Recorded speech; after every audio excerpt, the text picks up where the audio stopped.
my thing, but my son is very interested in going into medicine, and I don't get it, but I obviously will support him in it. But it's, again, thank you guys for your service, as it were, because it's always great to have people like you who are willing to do the stuff that I would not be willing to do. We appreciate that. Now, what is the difference? You sometimes hear this on the news. It was a 3-alarm fire. And a lot of people don't know what that means. Does that mean the alarm rings 3 times? No, I think it means something different than that. Tell us what the difference between a 2-alarm, 3-alarm, 4-alarm fire means. So a 1-alarm fire, that's your typical house is on fire, right? So for a 1-alarm fire, we send 3 engines and 1 ladder truck. So if you get a 2-alarm fire, that's everything just doubled. So you're going to get 6 engines and 2 ladder trucks. And then the alarms can increase from there depending on the size and intensity of the fire. So if you end up with a 3-alarm fire, you're getting 9 engines and 3 ladder trucks.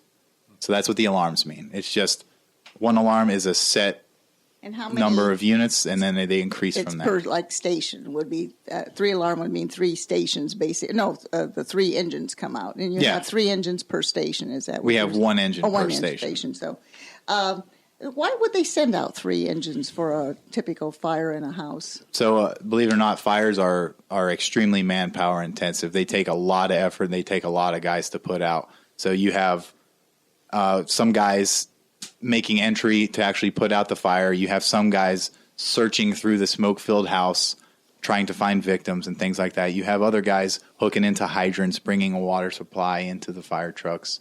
You have some people staying back, commanding the whole incident. So there's a lot of people involved on fires. And how many men did you say per truck? 3? Typically 3 in this county. Mm-hmm. Now, one of the things, again, that this show is about real estate and things that affect it. Of course, we like to go broad and bring in a lot of different areas that people don't think of.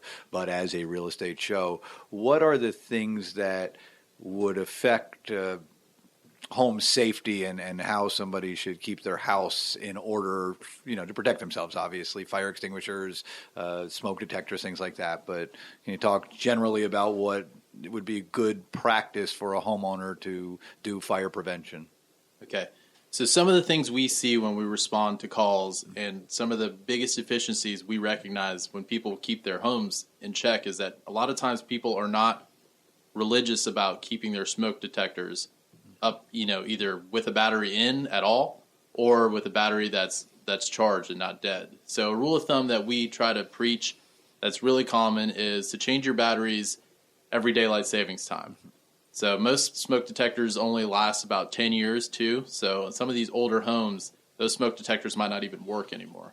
It's funny you say that because my home is 11 years old now, and we've been having smoke detector issues with its beeping in the middle of the night, that very frustrating thing. And I realized I have 6 smoke detectors in the house, and they're wired together, so I've just logged on to buy 6 new ones because I figured instead of changing one, I'm going to change all 6. And in doing my research, I discovered exactly that. I'm at that 10-year point, and time to replace them all. That's great that you have that many smoke detectors in your house. Typically, we find maybe 2. Yeah, it's frustrating, actually. It's inside in a room and outside a room, and they beep, and you never know which one is beeping. But again, of course, it's good for safety. Absolutely. What are you finding is the cause of most house fires? By far, and it's not even close to the number 2. It's a pot on the stove. Somebody puts some food on the stove. They're heating up the oil. They're heating up the pan or whatever. They forget about it. They leave the house. They go do something else, and it starts a small fire in their kitchen. That or they left something in the oven and they forgot about it. That is by far the number 1 cause of house fires that we see. Mm-hmm. I would think that that's a thing to bring up to. We've had elder care professionals on the show as well, and that's one of the biggest challenges they have is when people are living alone and they get a little older and then they get a little bit more forgetful and they leave the stove on.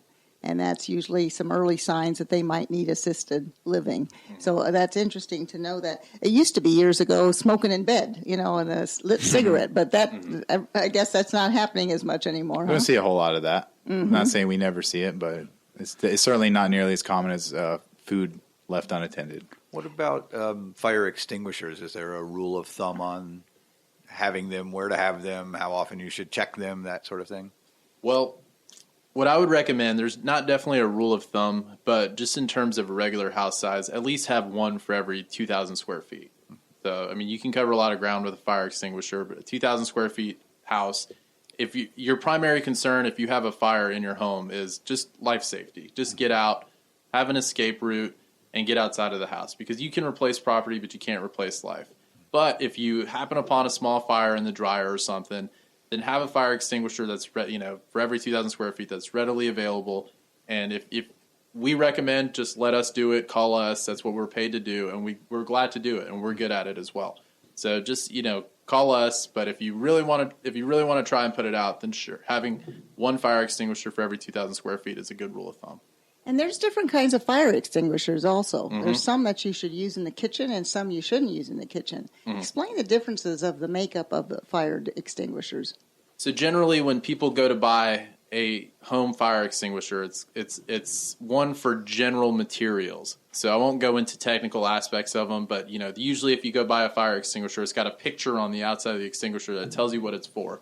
Paper products, wood products, and that's generally called a dry chemical extinguisher. That's the standard run-of-the-mill. That'll cover most of them. But when you're getting into grease fires and the type of extinguishers you'd probably find in a restaurant, they're called Class K.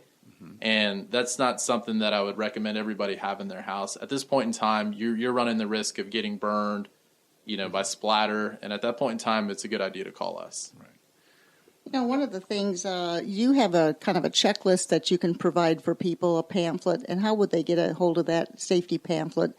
By calling the fire department or going online? And will they mail it to you, or is it something they can print out?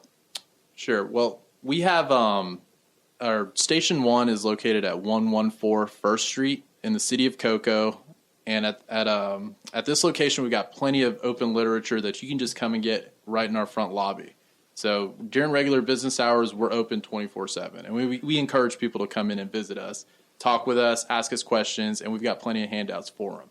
So we don't have anything online currently, but like I said, come into our Station 1, or any of our stations for that matter. We've got literature that we're able to hand out. Well, the one thing is that if you're in downtown Cocoa, is that what you said? Yes. That's the historic area, and some of those buildings are well over 100 years old. So I imagine the wiring in those are getting pretty faulty, and that's another hazard of the people that are buying older homes, or they even have a home that might even be 30 or 40 years old. The wiring is one of the causes of a lot of damage. Have you seen that as well? Certainly. One of the things that Jonathan and I have seen in the past is these panel boxes. And there's a company, I guess, that went out of business, Pacific Federal, and they had these panel boxes. And if they were made around the mid-'80s, they cause fires. Have you seen any results from these panel boxes in homes and things like that? Or had anybody call out for that? Well, there's a good tip. That'll be something that we'll be able to share with you, because we're finding out that these panel boxes need to be replaced because they say they'll start fires. One of the questions I have regarding, again, if you're dealing with fires and residential fires, is pets. And I know in my own world I have the sticker on my window that we have the pets, so that you guys, if you come out, know we have a pet. My family's older now, so we're all probably sufficiently wise, but when we had young children, I could envision my son, being more concerned about the dog than himself and things like that. How do you attend to or deal with that kind of pet situation? Do you guys? So our first and foremost thing we go to a fire for is life safety. So if it's a human, obviously it takes priority over a pet, but we're also looking for pets. And we save plenty of pets. Usually cats. Dogs are a little bit, smarter, I guess. They get out of the building. Typically, they follow their owners. Cats, they like to hide. So we're always searching for cats. Sometimes we've even had guinea pigs and little interesting animals like that. And they go under the bed. That's where they like to hide, right? Or stay in their cage for like the guinea pigs, No, the cats will disappear. Hide under the couch, go under bed, absolutely. We've saved a lot of cats. Turtle in a tank. We'll come and get it. Okay. Yeah, we'll come and get it. We'll take the whole tank. All right. We'll bring it out to you. Have you had any of those interesting, you see them sometimes on YouTube, any interesting stories where you've saved a dog and its puppies or anything like that? Has anything like that happened recently? So this guy right here. And he's pointing to? I'm pointing to firefighter Alex Candelario, who was on a crew that made one of the world's most famous pet rescues on national news was seen on Facebook, I think somewhere around 50 million times. Really? Well, let's hear about that. So, that was actually my first year. I think I'd been on the job about 8 months, and we got called out actually to a county area. So, as we were talking about earlier, we cover to the end of the city bounds, but sometimes we have mutual aid agreements with other surrounding areas. So, and the county asked us to come out because they had a report of dogs trapped in a storm drain. So we went out. This was just west of the city in front of Bob Steele Chevrolet, and we had 3 pit bulls that somehow found their way into the storm drain and then couldn't get out. And luckily, one of our officers was driving down the road, heard them barking from his car, pulled over, saw them. Their heads were barely, their noses were coming out of the storm drain. So he called us. We worked closely with Brevard Animal Services, and we were able to remove the storm drain. I guess the dogs had gone in there to chase like a possum or something. So we just did our jobs. It wasn't anything special to us. We went back and rescued 3 pit bulls out of this drain and thought nothing of it. We went back to work, 10, 15 minutes later, and next thing we know, I've got family calling from California telling me that they saw us on the news about, rescuing 3 pit bulls. Were these grown pit bulls or puppies? They were full-grown pit bulls. You have to reach your arm down into a drain on a pit bull to pull it out, and you don't know if these are friendly pit bulls, and usually they're panicked by that time anyway, no matter what kind of dog it is. Well, good for you.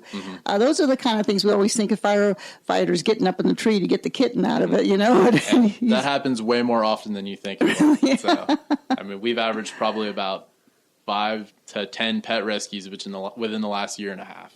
Wow. So it's really common. Literally just get up in a tree and... That happens quite a bit.